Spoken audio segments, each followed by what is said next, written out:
మేషరాశి వారు 2-3 గంటల మధ్యలో మేల్కొనే సందర్భాలు ఉంటే అది ఆందోళన కాదు. నీ ఆత్మ ఆలోచనలో ఉంది. ఒక నిర్ణయం లోపల రూపుదిద్దుకుంటోంది. దాన్ని నిర్లక్ష్యం చేయకూడదు. అలాగే నీకు ఎరుపు రంగు అకస్మాత్తుగా ఎక్కువగా కనిపిస్తే అది యాదృచ్ఛికం కాదు. నీ అగ్ని శక్తి మేల్కొంటోంది.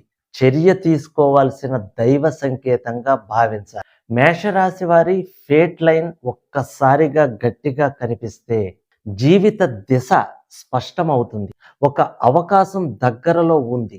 వెనక్కి తిరిగి చూడని విధిని మార్చే సంకేతమని భావించాలి.